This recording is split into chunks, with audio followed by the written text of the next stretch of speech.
Inquilab TV prime time news కి స్వాగతం.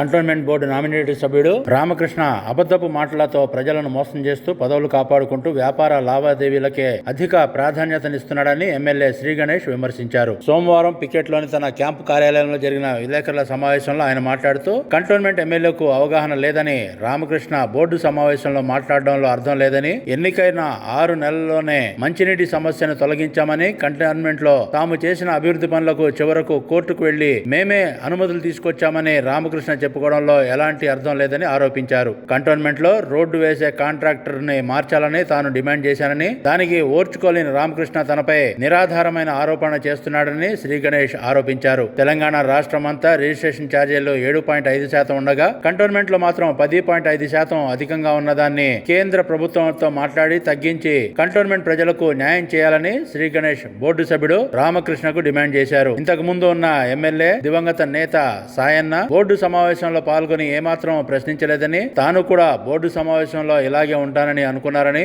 అందుకు భిన్నంగా తాను ప్రశ్నించడంతో ఇలాంటి చౌకబారు విమర్శలు తనపై చేస్తున్నారని ఆయన విమర్శించారు. 900 కోట్లకు పైగా కేంద్ర ప్రభుత్వం నుంచి కంటోన్మెంట్ కు రావాల్సిన బకాయిలు రాబట్టి చూపించాలని డిమాండ్ చేశారు. తాను ఎమ్మెల్యేగా ఎన్నికయ్యాక జరిగిన అభివృద్ధిపై బహిరంగ చర్చకు రావాలని రామకృష్ణకు సవాల్ విసిరారు శ్రీ గణేష్.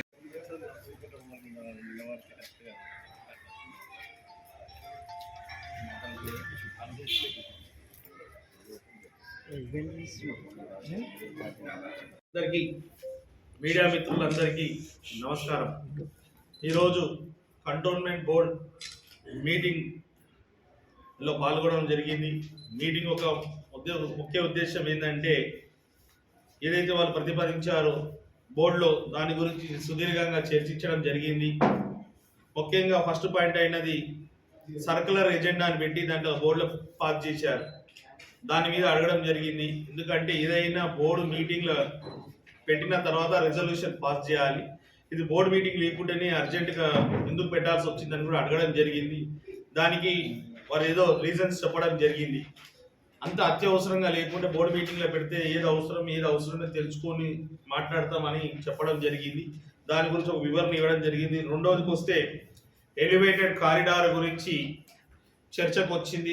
ఎలివేటెడ్ కారిడార్ ఎందుకు 200 ఫీట్ అవసరం, ఎందుకు ఇంతమంది ఇల్లులు కూలగొట్టాల్సిన పరిస్థితి వస్తుంది, తక్కువ 100 ఫీటే పెట్టుకోవచ్చు కదా, 100 to 120 ఫీట్ 150 ఫీట్ పెట్టుకోవచ్చు కదా అని అడగడంతో పాటు క్లుప్తంగా హెచ్ఎండిఏ డిపార్ట్మెంట్ వాళ్ళని ఏ విధంగా మీరు ఎలివేటెడ్ కారిడార్ నిర్మిస్తున్నారు, ఎన్ని ఫీట్లు పిల్లర్ ఉంటుంది, ఎన్ని ఫీట్లు వాటర్ పోవడానికి స్టామ్ వాటర్ డ్రైన్కి ఎంత నాలా ఉంటుంది అనేది అడగడం, సర్వీస్ రోడ్స్ ఎంత ఉండడం అడగడం తోటి వాళ్ళు కూడా పూర్తి డేటా తోటి వచ్చి 200 ఫీట్ పూర్తి స్థాయిలో అవసరం అని చెప్పడం జరిగింది. ఒకటి ఎందుకు గురించి అంటే, వారు పైన కూడా మెట్రో లైన్ వేస్తున్నారు. మెట్రో లైన్ వేసినప్పుడు ప్రతి 1 కిలోమీటర్కి ఒక స్టేషన్ ఉంటుంది. ఆ స్టేషన్కి ఇంత జాగా అవసరం ఒకటి. రెండోది 10 ఫీట్లు అటు నాలా 10 ఫీట్లు ఇటు నాలా, ఇక్కడ కూడా ఫుట్పాత్ వస్తుంది, సర్వీస్ రోడ్స్ వస్తుంది, ఇక్కడ సుమారు 12 ఫీట్ల పిల్లర్ వస్తుంది మధ్యలో అని చెప్పడం. మొత్తం ఎక్స్పాన్షన్ వచ్చేసి 200 ఫీట్ వస్తుందని వారు అడగడం, మేము దాన్ని తగ్గించాలని కోరడం జరిగింది. దాని తర్వాత కూడా మీటింగ్ కాల్ఫర్ చేసి ఏ విధంగా తగ్గిస్తారని కూడా హెచ్ఎండబ్ల్యూఏ వారైతే వారు సూచన సలహాలు ఏదైతే ఉందో ఇన్ఫర్మేషన్ ఇచ్చారు, మేము కోరడం జరిగింది. దానిపైన కూడా కొంచెం టైం బట్టి క్లియరెన్స్ వస్తుంది. రెండవది ఏంటంటే, ఎవరైతే ఇల్లులు పోతున్నాయో జాగాలు పోతున్నాయో దానికి కాంపెన్సేషన్ ఏదైతే ఉందో పూర్తి స్థాయిలో రాష్ట్ర ప్రభుత్వంతో వీళ్ళకు ఒక కమిటీ ఆల్రెడీ అపాయింట్ చేశారు. ఆ కమిటీ వచ్చేసి వాళ్ళకి ఏ రేట్ ఫిక్స్ చేస్తారో వాళ్ళతో మాట్లాడి వాళ్ళ ఒప్పందం ప్రకారం వారికి ఈ రోడ్లు ఎవరెవరికైతే నష్టం అవుతుందో వారికి అందరికీ లాభమయ్యే విధంగా, వారికి అందరికీ న్యాయం జరిగే విధంగా నేను రాష్ట్ర ప్రభుత్వంతో మాట్లాడి వారికి కావాల్సిన విధంగా ఇప్పిస్తానని కూడా చెప్పడం జరిగింది. ఎలివేటెడ్ కారిడార్ గురించి పూర్తిగా ఎవరు ఇబ్బంది పడాల్సిన అవసరం లేదు. ఎవరు అధైర్యపడాల్సిన అవసరం లేదు. వాళ్ళు నన్ను గెలిపించారు కాబట్టి నా బాధ్యత రాష్ట్ర ప్రభుత్వంతో మాట్లాడి వాళ్ళకి జరగాల్సింది మంచి చేస్తానని కూడా చెప్పడం జరిగింది. ముఖ్యంగా ఇక్కడ అన్ని వేరే వేరే విషయాలకు వస్తే కొన్ని వర్క్స్ అన్ని చోట్ల జరగటం లేదు అని అడగడం జరిగింది. ఎందుకంటే ప్రజాస్వామ్యంలో ప్రతి 5 సంవత్సరాలకి ఎలక్షన్స్ ఉంటుంది. స్థానిక సంస్థల ఎలక్షన్ కావచ్చు, మెయిన్ జనరల్ ఎలక్షన్ కావచ్చు. ఇక్కడ మాత్రం 10 సంవత్సరాలు అయినా 5 సంవత్సరాలు గడిచినా ఎలక్షన్ పెట్టాలని అడగడం జరిగింది. అదే కాకుండా మీకు మెర్జ్ అయితే గురించి ఆగిందని చెప్పడం జరిగింది. మెర్జ్ గురించి కాకుండా దాన్ని ఏం నిర్ణయం తీసుకున్నా కూడా తొందరగా తీసుకొని ఎలక్షన్ పెట్టాలని కోరడం జరిగింది. అక్కడికే కాకుండా కంటోన్మెంట్ రూల్స్ ప్రకారం ఇప్పటిదాకా ఎప్పుడు జరిగినా కూడా ఎవరికైనా కాంట్రాక్ట్ ఇస్తే ఒక యాన్యువల్ ఇయర్కే కాంట్రాక్ట్ ఉంటుంది. అలాంటిది ఈరోజు బోర్డు మీటింగ్లో ఒక ఎజెండా పెట్టడం జరిగింది. సుమారు 7 కోట్ల రూపాయలు 7,03,51,000 రూపాయలు 2022లో వాళ్ళకి ఆర్డర్ ఇస్తే, కాంట్రాక్ట్ ఇస్తే 23లో వాళ్ళు పూర్తి చేయాల్సిన అవసరం ఉండే. ఇప్పుడు 24 కూడా అయిపోయింది, 25 మొదలవుతుంది. 2 సంవత్సరాలు 4 నెలలు అయిపోయిన తర్వాత కూడా ఇప్పుడు అర్జెంటుగా ఈ రోడ్లని కాంట్రాక్ట్ని మళ్ళీ ఎక్స్టెండ్ చేయాలంటే నేను అట్లా కాంట్రాక్ట్ ఎక్స్టెన్షన్ చేయకుండా ఎందుకు ఎక్స్టెండ్ చేయడానికి దీనికి 2-3 రీజన్స్ ఉన్నాయి. ఫస్ట్ రీజన్ ఏంటంటే ఒక వ్యక్తి ఒక పార్టీకి చెందిన నామినేటెడ్ మెంబర్ ఉంటే ఆయనకు అనుకూలం ఏరియాలే రోడ్లు వేస్తే మిగతా వాళ్ళకి నష్టం అవుతుంది. అందరికి అవసరం ఉన్న వాళ్ళకంతా రోడ్ వేయాలని అడగడం జరిగింది. ఇప్పుడు అడావుడిగా ఒక వ్యక్తి వేస్తే కొందరికే లాభం అవుతుంది, చాలా మందికి అవసరం ఉన్న వాళ్ళకి నష్టం అవుతుంది. అలా కాకుండా వెయిట్ చేసి ఆగాలని చెప్పడం జరిగింది. రెండోది ఏంటంటే ఈ కాంట్రాక్ట్ని రద్దు చేసి మళ్ళీ కొత్త కాంట్రాక్ట్ కాల్ఫర్ చేయొచ్చు. ఇది అవుతే ఇదే కాంట్రాక్టర్కి కాంట్రాక్ట్ ఇవ్వమని అడగడంలో అలా మతలబ్ ఏదో నాకు అర్థం అవుతలేదు. వాళ్ళు పదే నేను అది అడిగితే వీళ్ళకే ఇవ్వాలా, వీళ్ళు ఎక్స్టెండ్ చేయాలి, చాలా అత్యవసరం అంటుంది. అంత అత్యవసరం ఏముందో అర్థం కాదు. ఈ కాంట్రాక్టర్కి కాంట్రాక్ట్ ఇవ్వడంలో మతలబ్ కాంట్రాక్ట్ మళ్ళీ కూడా పిలుచుకుంటే అతనే వస్తాడు, ఎవరు వస్తాడు, ఈ పనులు చేసుకుందాం. ఏదైతే పనులు పెండింగ్ ఉందో ఆ పనులు పెండింగ్కి కాంట్రాక్ట్ కాల్ఫర్ చేస్తే, టెండర్ కాల్ఫర్ చేసి ఎవరైనా వస్తారో వాళ్ళు చేస్తారు. ఏదైతే చేయాలన్నా ఆగదు. రోడ్లన్నీ మన కాన్స్టిట్యున్సీ రోడ్లే, అందరికి అవసరమని చేస్తాం. కానీ ఈ కాంట్రాక్టర్ గురించి, ఈ కాంట్రాక్ట్ సమయాన్ని గురించి నేను మాట్లాడాను. వారికి కాకుండా ఒక వేరే వాళ్ళకి వస్తుందో, టెండర్లో పాల్గొంటే వస్తుందని ఒకటి అడగడం జరిగింది. ముఖ్యంగా గత బోర్డు మీటింగ్లో కూడా చర్చకు వచ్చినప్పుడు అంతకుముందుకు ఈ పార్కింగ్ టెండర్ జేబీఎస్ కాడ ఉన్నది ఏదైతే ఉందో దాన్ని 30 లక్షల చిల్లరకి ఇచ్చిండే. నేను గత బోర్డు మీటింగ్లో కూడా ఇంత తక్కువ ఇవ్వడం ఏమైందని చర్చిస్తే ఈరోజు అది 70 లక్షల రూపాయలకి కాంట్రాక్ట్ ఇవ్వడం జరిగింది. నేను అడగడం ద్వారా దాని అమౌంట్ కూడా ఇంక్రీజ్ అయింది. ఎక్కడ 30 లక్షల చిల్లర, ఎక్కడ 70 లక్షల చిల్లర. ఇంకో ముఖ్యమైన విషయం ఇందులో కూడా ఇష్టానుసారంగా ఇప్పుడు సిస్టమ్ ప్రకారం 3 సంవత్సరాలకే కాంట్రాక్ట్ ఇవ్వాలంట, ఇలా 5 సంవత్సరాలకి ఇచ్చేయాలి. మరి మాట్లాడితే ఏమంటున్నారు, ఎమ్మెల్యే ఉట్టి వచ్చి కూర్చోవాలా, మాట్లాడొద్దంట. మా ఉట్టి వచ్చి కూర్చోవడానికి మాకు సీటే ఇవ్వకుండా మీరే సిఓ గారు, బోర్డు మెంబర్స్, ప్రెసిడెంట్ గారు డిసైడ్ చేసుకొని ఇచ్చుకుంటే అయిపోయింది. ఇంట్లో కూర్చొని ఈ బోర్డు మీటింగ్ అని పేరు పెట్టడం ఏంది? ఈ బోర్డులో కూర్చొని పెట్టిన తర్వాత ఏదైతే అవకతవకలు అయితే దాని మీద అడిగితే, ఏదైతే డిఫరెన్స్ ఉందో దాని గురించి డిస్కస్ చేస్తే మీరు డిస్కస్ చేసే రైట్స్ లేదు, మీకు ఇది చేయదు, అది చేయదు, దాని కండిషన్స్ అప్లై అనే విధంగా మాట్లాడితే అలా అనుకున్న బోర్డు మీటింగ్ అనే పదం వాడకుండా మీరే ఆఫీస్లో కూర్చుంటే రోజువారీ చర్యలు ఎట్లయితే దినరీత్యా మీరు పనులు ఎట్లా చేసుకోరు. మరి దాంట్లో ఎమ్మెల్యేని పిలవాల్సిన అవసరం ఏముంది, ఎంపీని పిలవాల్సిన అవసరం ఏముంది? ఇప్పుడు మమ్మల్ని ప్రజలు గెలిపించారు ఎందుకు? గెలిపించిన తర్వాత మా గురించి మేలు చేసే విధంగా, మా అవసరాలు తీర్చే విధంగా, మా సమస్యలు పరిష్కరించడానికి జనాలు గెలిపించి వాళ్ళకి మేలు చేసడానికి మాకు అవకాశం కల్పిస్తే, ఎక్కడి నుంచి అయితే ఎంటైర్ కంటోన్మెంట్ కాన్స్టిట్యున్సీకి 8 వార్డులు ఒక డివిజన్ ఉన్నప్పుడు, డివిజన్ వచ్చి జిహెచ్ఎంసీ లిమిట్స్ ఉంది, majority of the area 90% area వచ్చేసి కంటోన్మెంట్ బోర్డే మున్సిపల్ బాడీ. ఇక్కడి నుంచే ఈ సెమీ ఎమ్యూనిటీస్ కావచ్చు, బిల్డింగ్ పర్మిషన్స్ అన్ని ఇక్కడి నుంచే వ్యవహారం ఉంది. అలాంటి గుండెకాయలో మేము గెలిచిన వాళ్ళు మాట్లాడకుంటే, మా సలహాలు సూచనలు లేకుంటే, మేము కరెక్ట్గా అక్కడ చేయాల్సిన మా బాధ్యతగా పని చేయకుంటే ప్రజలకు ఎంతో నష్టం అవుతుంది. ఇప్పటికే నేను గెలిచిన 7 నెలల్ని గమనిస్తే ప్రజలు ఎంతో బాధపడుతున్నారు. ఏంటంటే నిన్న కూడా కొన్ని ఛానల్ వాళ్ళు నాతో వచ్చారు, బస్తీలకి వెళ్తే ప్రతి చిన్న విషయానికి వాళ్ళు ఎక్కడెళ్ళా అలా అర్థమైతలేదు. వాళ్ళు మోరీలనే ఉంటుర్రు, మోరీ నీళ్ళంతా బయటికి పోతుంటే అట్టనే గుడికి వెళ్తురు, అట్టనే పిల్లలు స్కూల్కి వెళ్తురు, నానా బాధలు పడుతురు. స్థానిక సంస్థ ఎలక్షన్ సిస్టమ్ తీసుకొచ్చింది. ఇలాంటి ఎక్కడికెక్కడ చిన్న చిన్న ఏరియాలకు ఒక్కొక్క లీడర్ రిప్రజెంటేటివ్ ఉంటే వాళ్ళ సమస్యలు పరిష్కారం అవుతుందని. ఇప్పుడు మన దగ్గర ప్రజాస్వామ్యం లేకుండా ఒక రాచరిక వ్యవస్థ నడుస్తుంది. రాజు లేక, రాజుకు కొడుకు లేక ఈయనకి ఇచ్చేసి 3.5 సంవత్సరాల నుంచి సుమారు నామినేటెడ్ మెంబర్గా కొనసాగుతుంది. ఇది ఎక్కడ లేని సిస్టమ్గా వ్యవహారం ఉంది. ఇష్టానుసారంగా వ్యవహారం నడుస్తుంది. ప్రజాస్వామ్యంకి కూనీ చేసి అన్ని విధంగా ప్రజలకు నష్టమయ్యే విధంగా వ్యవహారం ఉంది. ఒక వ్యక్తి మాట్లాడొద్దంటే వారికి అర్థం కావాల్సిన విషయం ఉంది. మరీ ముఖ్యంగా మీ అందరికీ తెలుసు, రాష్ట్రంలో ఫ్లాట్లు కొనుక్కోవాలన్నా దేనికైనా రిజిస్ట్రేషన్ ఫీజు వచ్చేసి ఈనాడు 7.5%.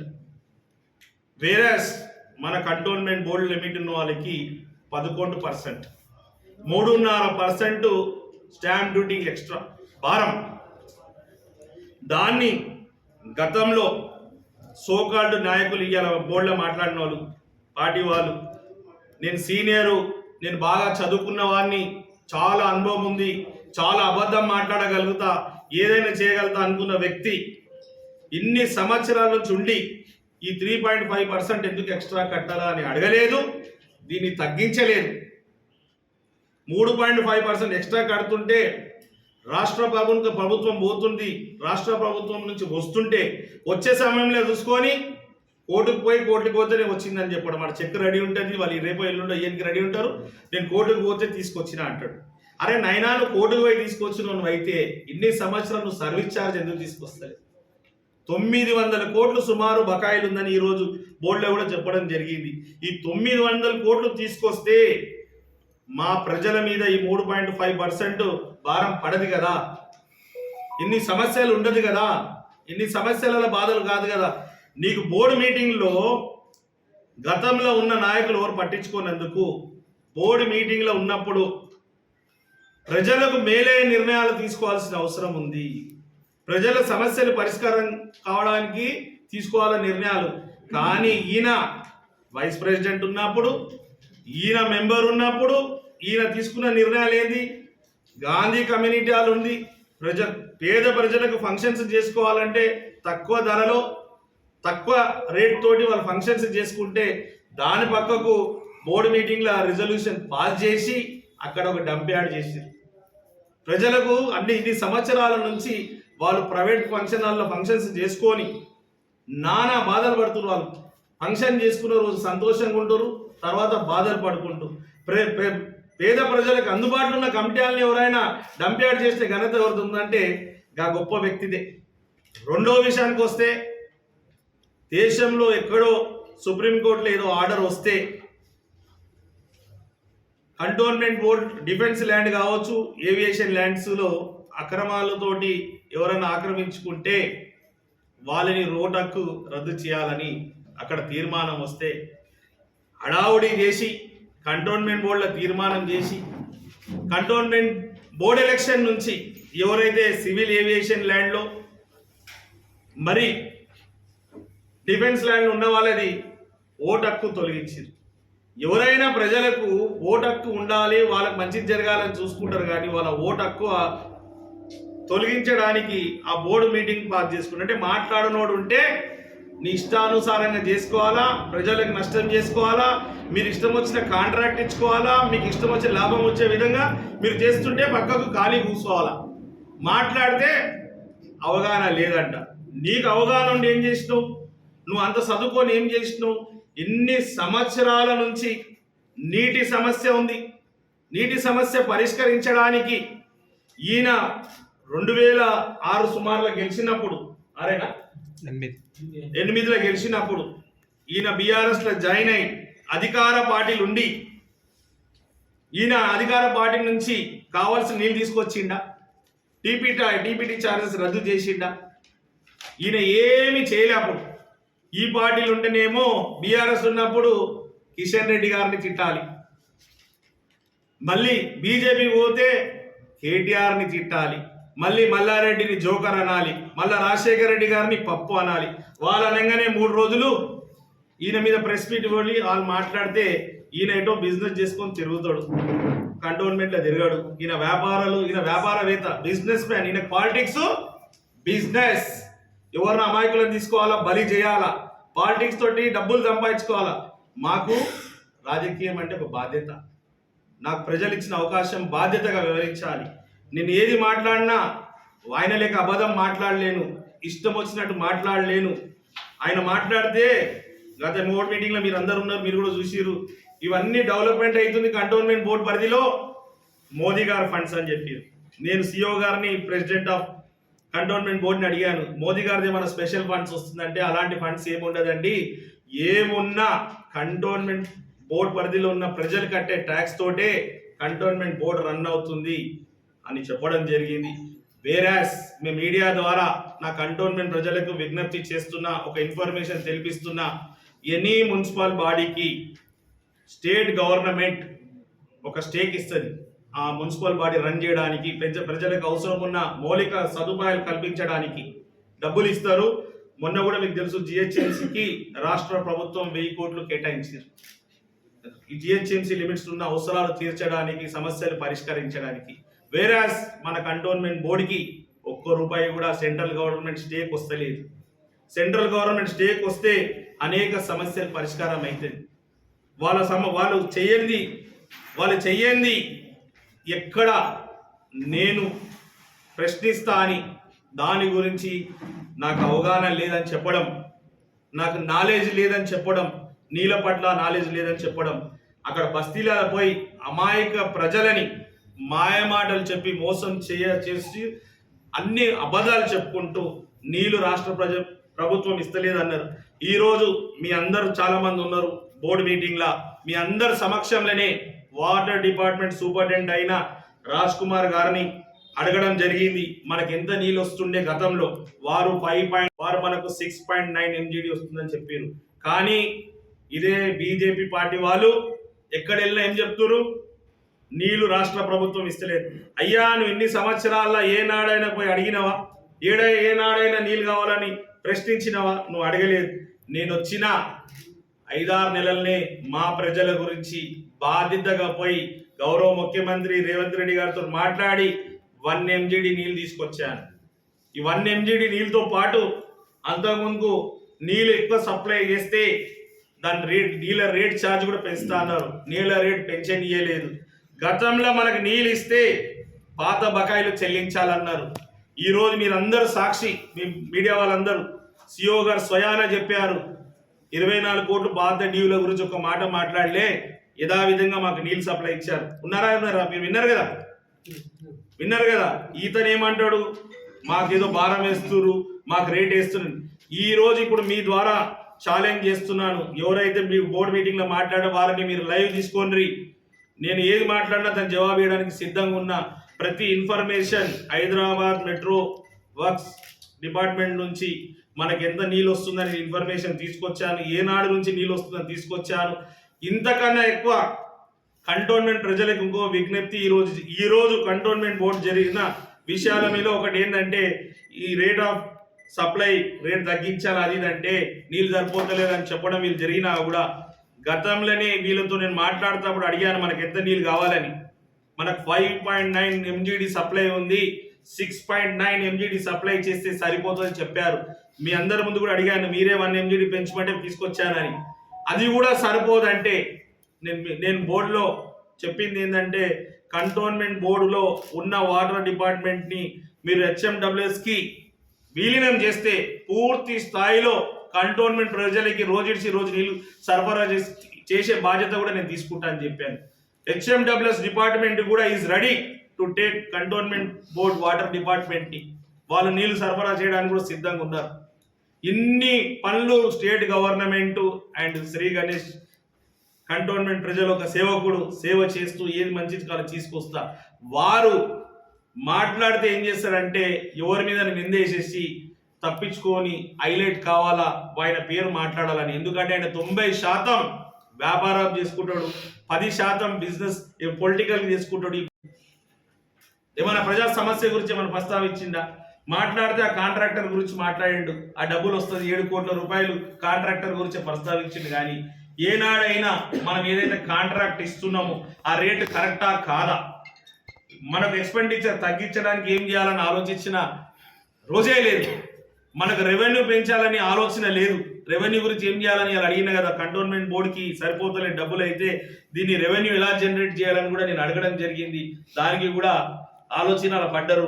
ఎక్స్పెండిచర్ కూడా గతంలో చెప్పాను, ఎవరికి పడితే వాళ్ళకు ఏది పడితే టెండర్లు ఇచ్చేస్తున్నారు 5 కోట్లు 6 కోట్లు 3 కోట్లు అని కాంట్రాక్ట్. దానికి ఈ సంవత్సరం ఇస్తున్నాం, సరే వచ్చే సంవత్సరం అయినా ఈ 5 కోట్లు వాల్యూవా కాదా అని అడగడం జరిగింది. 5 కోట్లకి ఇస్తున్నప్పుడు ఒక రోజుకి ఎంత కూలి, ఎన్ని రోజులు పనిచేసిందని మనం బయోమెట్రిక్ పెడితే అటెండెన్స్ని మనకు తెలిసిపోతుంది కదా, ఇన్ని రోజులు పనిచేసిరు, ఇంతమంది పనిచేసిరు అంటే అట్లీస్ట్ ఇది 5 కోట్లు వాల్యూవా కాదంటే నెక్స్ట్ టైం మనం టెండర్ కాల్ చేసినప్పుడు దానికి వాల్యూ అయితే ఎంత ఉందో అంతకే కూడా చేయొచ్చు. ఇష్టం వచ్చిన వాళ్ళు చేస్తే అయితే దాని ద్వారా కంటోన్మెంట్ బోర్డుకు నష్టం. ఏనాడైనా ఇలాంటిది ఆలోచన ఉందా? ఆలోచన కంటోన్మెంట్ బోర్డుకి జనాలకు మేలే ఆలోచన కాదు. ఆలోచన ఏమని ఉంటే ఆయన స్వతానికి ఆయన సొంత లాభానికి ఆలోచన ఉంటుంది. ఆయన ఏదో మినిస్ట్రీతో మాట్లాడాలంటాడు. మినిస్ట్రీతో మాట్లాడినప్పుడు ఈ 900 కోట్లు ఎందుకు మాట్లాడతలేవు? నువ్వు వచ్చి 3.5 సంవత్సరాల ఎన్ని రూపాయలు తీసుకొచ్చినావు, ఎన్నిసార్లు ఢిల్లీకి పోయినావు? ఆ పోయినప్పుడు ఏం చేయాలా? ప్రజలకు కావాలా డబ్బులు అనేసి ఆ 900 కోట్లు ఎంతో 100 కోట్లు 50 కోట్లు తీసుకురావాల్సింది, అది తీసుకురాడు. నాయన ఎలక్షన్ పెట్టాలి, ఎలక్షన్ తీసుకురా అని ఎప్పుడని అడిగిండా? ఆయన ఓడిపోతున్నాడు భయానికి మాటికి ఢిల్లీకి పోయి ప్రజలు ఓడగొడతారు ఈసారి. ఇప్పుడు ఆయన ముఖం చూస్తే ఇలా కంటోన్మెంట్ బోర్డులో కూడా అర్థమైంది ఏంటంటే, నేను ఎందుకురా గణేష్ గెలిచి నేను బాధపడతాను, ఎందుకురా గణేష్ గెలిచి నేను బాధపడి ఇన్ని సంవత్సరాల నుంచి అక్కడ కూర్చున్న వ్యక్తి, నా ప్లేస్లో కూర్చున్న వ్యక్తి ఎవరైతుండే ఏనాడు మాట్లాడలే కాబట్టి ఇది అలవాటు అయిపోయింది, ఇష్టానుసారంగా నడిచింది. ఈరోజు నేను అన్ని మాట్లాడుతుంటే తట్టుకోలేక ఏది పడితే అది మాట్లాడుతుండు. ఆయన ఏమంటుండంటే రాసుకొచ్చిన స్క్రిప్ట్ తోటి మాట్లాడుతున్నట్టు. నేను ఒక బాధ్యత గల వ్యక్తిని. కంటోన్మెంట్ బోర్డ్ మీటింగ్ అన్నా, మీటింగ్లా అబద్ధాలు మాట్లాడేటోడుకు, గాలికి పెరిగినోడుకు, సిగ్గు శరం లేనోనికి ఏం మాట్లాడినా నడుస్తుంది. ఒక బాధ్యత గల వ్యక్తిగా ప్రజల ఆశీర్వాదంతో అక్కడ పోయినందుకు నేను ఏది మాట్లాడేటప్పుడు కూడా అవకాశం వచ్చినప్పుడు ప్రతిదీ అక్కడ రైటింగ్లో ఉంటుంది, రెజల్యూషన్ పాస్ అవుతుంది. కాబట్టి ప్రతిదీ అక్కడ లేవనెత్తితే అది రికార్డ్ అయి ఉంటుంది. రానున్న రోజుల మేలు అవుతుందని ఏది మిస్ కాకుండా నేను మాట్లాడుతున్నాను. మీకు ఇంతకుముందు కూడా చెప్పాను, ఇక్కడ ట్రెంచింగ్ గ్రౌండ్ మనకు అక్కడ తుర్కపల్లిలో ఉంది, అస్మాత్ పేట్లు ఉంది, దాన్ని వాడుకోలేదు. కానీ ఇప్పుడు జవహర్ నగర్కి మనం డంపింగ్ యార్డ్కి ఎంతో పైసలు కడుతున్నాం, దానికి బండ్లు కడుతున్నాం. ఆ పైసలు మిగిలించుకోవాలి ఎట్లా? ఆ ట్రెంచింగ్ గ్రౌండ్కి కట్టే పైసలు ఇక్కడ మన తుర్కాపల్లిలో ల్యాండ్ ఉంది, దానికి ఏదైనా లీజ్కి ఇచ్చి ఆ లీజ్ తోటి డబ్బులు తీసుకొచ్చి దీనికి ఏదైతే ఇప్పుడు జవహర్ నగర్ కడుతున్నారు దాన్ని ఫుల్ఫిల్ చేయాలని ఏనాడు ఆలోచన లేదు. మాట్లాడితే దేంతో డబ్బులు వస్తుందా అని చూసుకోవడం తప్పితే వేరే ఏ విషయం లేకుండా చూసుకోవడం ఉంటుంది. కాబట్టి నేను డిమాండ్ ఏం చేస్తున్నా అంటే, వారికి చిత్తశుద్ధి ఉంటే సర్వీస్ ఛార్జీలు తీసుకురావాలి, జనానికి మేలు చేయాలి. ఈరోజు మాట్లాడిన విషయంలో ఈ విధంగా ఉంది. నేను ఏ విషయమైనా కూడా బాధ్యత తీసుకొని ప్రజలకు మేలు అయ్యేటట్టు చూస్తానని కూడా మీ ద్వారా చెప్తున్నాను. మీదేదో ప్రశ్న ఉంటే చెప్పండి స్వామి. ఇక్కడ ఎవరైనా తప్పు చేస్తే జిహెచ్ఎంసీ ఆఫీస్ ఉంటుంది ట్యాంక్ బోర్డ్ దగ్గర, అక్కడ ఏమైనా అయితే సీఎం గారి office, principal secretary with in the స్టేటే ఉంటుంది. ఇక్కడ ఏమైనా చేస్తే పోతే ఢిల్లీకి పోవాలి, ఆడికి వచ్చే వారికి ఇంత మేనేజ్మెంట్ అవుతుంది. అందుకే కదా ఆయన ఇష్టానుసారంగా వ్యవహరిస్తూ, ఈ ఇష్టానుసారం నుంచి ప్రజలని విముక్తి చేయాలనే ఉద్దేశానికి మేమందరము ఇది మెర్జ్ కావాలని అడుగుతున్నాం. గతంలో అభివృద్ధి విషయంలో మీరు అడ్డుపడుతూ రహదారుల నిర్మాణ విషయంలో ఇట్లా చెప్పండి క్లియర్ గా ఏదైతే విషయం చెప్పండి, మీకు ఏం చెప్తే మీరు అడగండి, కరెక్టే కదా. రోడ్డు పనులు జరగకుండా మీరు కనిపిస్తుందా?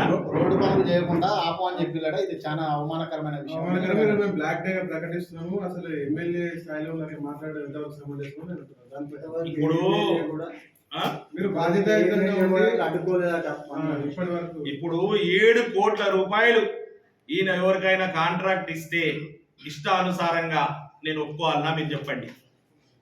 ఆ కాంట్రాక్ట్ ఏం చేయాలా? డేట్ అయిపోయింది, 2 సంవత్సరాలు అయిపోతే మళ్ళీ కాంట్రాక్ట్ కాల్ఫార్ చేయాల్సిన అవసరం ఉంది. మరీ ముఖ్యంగా ఒక్కడే వ్యక్తిగా బోర్డు అయినదే అన్నట్టు ఆయన ఒక రాజు పాలన నడుస్తున్న విధంగా వ్యవహారం ఉంది. అట్లా వ్యవహారం కాకుండా నన్ను కూడా సంప్రదింపులు చేసి ఎక్కడెక్కడ అవసరం ఉంది అక్కడ వేయాలా. ఆయన ఇష్టానుసారంగా ఎక్కడ పడితే అక్కడ చెప్పి వేసిన దగ్గర వేసుకోవడం, అవసరం లేని దగ్గర వేయడం నష్టం అవుతుంది. అలా కాకుండా సిస్టంలో పెట్టి మళ్ళీ టెండర్ కాల్ఫార్ చేసి చేయమని చెప్పడం జరిగింది. మళ్ళీ టెండర్ కాల్ఫార్ చేయండి, దీనికి ఆపండి అంటే ఆయనకి ఏదో నష్టం అవుతున్నట్టు, లేదండి ఇది కంపల్సరీ అని పదే నొక్కి చెప్పడం ఏంది ఆయన ఇంట్రెస్ట్? నిజంగా పని ఉంటే ఏ పనికైనా కూడా మనం టెండర్ కాల్ఫార్ చేస్తాం, టెండర్ వస్తే చేస్తాం. ఈయనకే టెండర్ ఇవ్వాలని ఏంది ఇది పదే అదే టెండర్ని కొనసాగిమని చెప్పడం. సిస్టమ్ ప్రకారం 2022 ఆగస్టులో ఇచ్చి కాంట్రాక్ట్, 2023 ఆగస్టుకి ఆ కాంట్రాక్ట్ ఎండ్ అవుతుంది.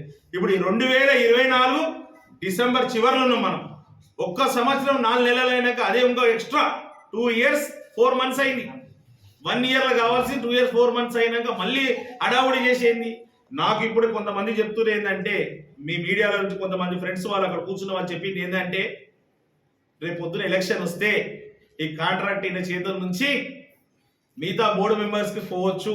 నేనున్నప్పుడు దీంట్లో నేను జరగాలని ఒక ఇంట్రెస్ట్, స్వలాభం ఇంట్రెస్ట్ ఉందని చెప్తాను. ఆయన స్వలాభం ఇంట్రెస్ట్కే ఇది పెట్టమని చెప్పడం. అందరికి ఇంట్రెస్ట్ ఉంటే మళ్ళీ కూడా పెట్టుకుంటే ఏముంది? ముఖ్యంగా ఆయన చెప్పిన మాటకే బోర్డు మీటింగ్లా పాస్ అయిన రిజల్యూషన్ వర్క్స్ అన్ని ఎన్ని రోజులలో చేస్తున్నారు, ఎన్ని కంప్లీట్ అయింది ఇప్పటి వరకు, ఎన్ని ఆమోదం చేసిరు, బోర్డు మీటింగ్లో పాస్ అయిన అన్ని ఎన్ని కంప్లీట్ అయినాయి, ఎన్ని వర్క్స్ వీళ్ళు శాంక్షన్ చేసిరు. బోర్డు మీటింగ్లో పాస్ అవ్వడం వరకే, తర్వాత బడ్జెట్ ఉంటే పని వస్తుంది, లేకుంటే పని రాదు. దాని గురించి ఏంటంటే పని చేస్తోడు పని చేస్తాడు. నేను ఇందాకనే బోర్డుల మీ ద్వారా అందరు చెప్పినా కదా, ఎక్కువ చదువుకున్నాడు అని అహంకార పడుతున్నాడు, ఎక్కువ తెలివితేటలు ఉందని అహంకార పడుతున్నాడు. నేనే ముందు వచ్చిన 15 సంవత్సరాల నుంచి ఉన్న నాకే తెలుసా అని అహంకార పడుతుంది. మీ కంటోన్మెంట్లో ఇన్ని సంవత్సరాల ప్రజలకు అన్యాయం జరిగింది, మీరు ప్రశ్నించోడు ప్రజలకు మేలు చేస్తోడు రావద్దని మీరు అందరు కుంభకోణమై ప్రజలకు నష్టం చేస్తోళ్ళు మీకు అనుకూలం ఉన్న వాళ్ళని పెట్టుకున్నట్టు నడిపించాలనుకుంటున్నాను. ఇప్పుడు అన్ని ప్రశ్నిస్తే షేక్ అవుతున్నారు. ఎందుకు? ప్రశ్నకు జవాబు ఇవ్వాలా, మాటకు మాట చెప్పాలా. కానీ నువ్వు నా మీద పర్సనల్ నిందేంది? పర్సనల్ నింద ఆయనకు అవగాహన లేదు. అవగాహన లేనిదేనా వన్ ఎంజేడి ఇంత జల్దీ తీసుకొచ్చింది? అవగాహన లేనిదేనా ఇంత డెవలప్మెంట్ అవుతుంది? అవగాహన లేదా? ఇప్పుడు మీకు ఇంతకుముందు 30 లక్షలు ఇచ్చుకుంది, ఇప్పుడు 70 లక్షలకు ఇచ్చింది. నేను ఆ రోజు ప్రశ్నించకుంటే పార్కింగ్ టెండర్ని ఈరోజు 70 లక్షలు అయ్యేదే కాదు. ఎందుకు అప్పుడు 30 ఉండదు? ఇప్పుడు ఏకైక నేను వచ్చిన 6 నెలలు 70 లక్షలు అయితే స్వామి చెప్పరు మీరే. 40 లక్షల రూపాయలు ఎట్లా పెరిగింది? టెండర్ 30 lakhsని 70 lakhs చేసి ఇట్లా మాట్లాడినోడు లేనప్పుడు 40 లక్షలు ఎట్టుపోయింది. శ్రీ గణేష్ ఎమ్మెల్యే సేవకుడు ఇక్కడికి వచ్చినాక 40 లక్షలు బోర్డుకి రెవెన్యూ పెరిగింది. మీరు ఇష్టం వచ్చినట్టు మీకేం కావాలా? ఈరోజు మాట్లాడితే ఎలివేటెడ్ కారిడార్ గురించి చాలా విషయాలు బాగా తెలివితేటో, నేను ఒక ఇంజనీర్ లెక్క డిజైన్లు పెట్టుకొని నేను అన్ని లెక్కలు అడుగుతున్నాను. దేశంలో ఎక్కడ ఏం డెవలప్మెంట్ అయితే లేదా? ఫస్ట్ కరెంటు కూడా లేకుండే, కరెంటు కూడా వచ్చినప్పుడు ఈయన లాంటి తుగులకులు చాలా మంది ప్రశ్నించారు. కరెంట్ వస్తే కరెంట్ షాక్ కలుగుతుంది తుగులకులు చెప్పింది. ఈయన అడుగుతాడు తుగులకు మంచి ఇక్కడికి వెళ్ళి రోడ్ ఎట్లా పోతుందంట. రోడ్ ఎట్లయితే ఇంతమంది ఎక్కడ చేసిరు. అరే ఫస్ట్ టైం ఏదైనా ఫస్ట్ టైం ఉంటుందా? ప్రతిదీ ఒకసారి మొదలైనాకనే మళ్ళీ మొదలవుతుంది, మళ్ళీ రన్ అవుతుంది తుగులకు. ఎలివేటెడ్ కారిడార్ మీద మెట్రో రైలు కూడా అవసరం మనకి, తర్వాత అవసరం అని అన్ని ఆలోచించి చేస్తారు. నీ లేక ఒకటే రోజు చూసుకొని నువ్వే ఇక్కడ రూల్ కావాలని ఎలక్షన్ పెట్టుకోలే, ఆడ పోయి బీజేపీ వాళ్ళని మాయమాటలు చెప్పి వాళ్ళని కన్విన్స్ చేసుకునే విధంగా అన్నీ అయితే రాష్ట్ర ప్రభుత్వం చిత్తశుద్ధి ఉంది, డెవలప్మెంట్ చేస్తుంది, అన్ని విధంగా ఉంది.